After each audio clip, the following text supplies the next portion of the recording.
মহাপ্রভুতে আছি, ওসব একদম হবে না। আরে বাবা, তোমার সবকিছু নেগেটিভ চিন্তা ভাবনা। এই দেখো, তোমার জন্য আমি কত সোনার গয়না এনেছি। ধরো ধরো ধরো ধরো। হ্যাঁ তো শোনা গয়না, এই তুমি কোথা থেকে পেয়েছো গো? আরে বেরি হয়ে যাচ্ছে খবর কেন? এনেছি, চুপচাপ পড়ার লোক পড়ো। এই বলো না গো, তুমি কোথা থেকে এনেছো? চুরি করেছি। তোমার জন্য আমি এই সোনার গয়নাগুলো চুরি করেছি। ধরো। কি বলছো গো? যদি পুলিশ পুলিশ আসে? কেউ আসবে না। আমি যে বাবুর ঘরে কাজ করতাম, সেই বাবুর ঘর থেকেই চুরি করেছি। তুমি পড়ো তো, পড়ো।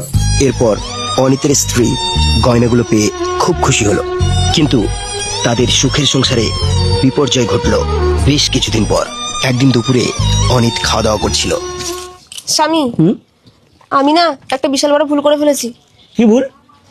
একদিন আমি রাস্তা দিয়ে গয়না পরে যাচ্ছিলাম। আরে শিউলি, দাঁড়া দাঁড়া, তুই যেগুলো পরে আছিস এগুলো কি সব সোনা?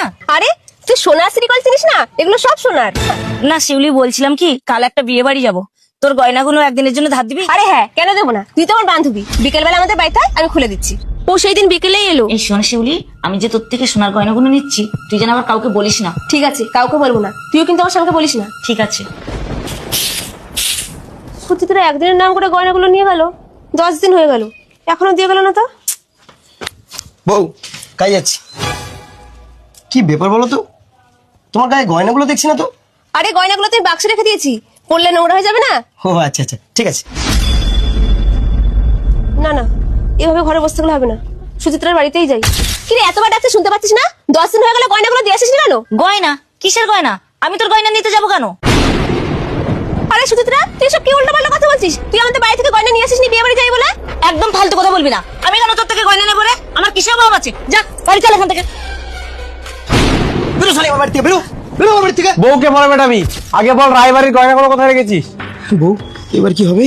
স্যার, আমার স্বামী গয়না চুরি করেনি, গয়নাকে চুরি করেছে আমি জানি। আপনি চলুন, আমি নিয়ে যাচ্ছি। স্যার, এই মহিলা গয়না চুরি করেছে। ম্যাডাম, আপনি ঘরে গিয়ে সার্চ করুন তো। স্যার, সোনাগুলো পাওয়া গেছে, চল থানায় চল। ম্যাডাম, আমি গয়নাগুলো চুরি করিনি, ওরাই চুরি করেছে। তুই চুরি করিসনি? চল থানায় চল। বন্ধুরা, অপরাধ করলে শাস্তি তাকে পেতেই হবে, কিন্তু প্রশ্ন হলো অপরাধ করলো 2 জন, কিন্তু শাস্তি কেন পাবে 1 জন? যদি আপনাদের উত্তরটি জানা থাকে কমেন্ট সেকশনে অবশ্যই জানাবেন। ধন্যবাদ।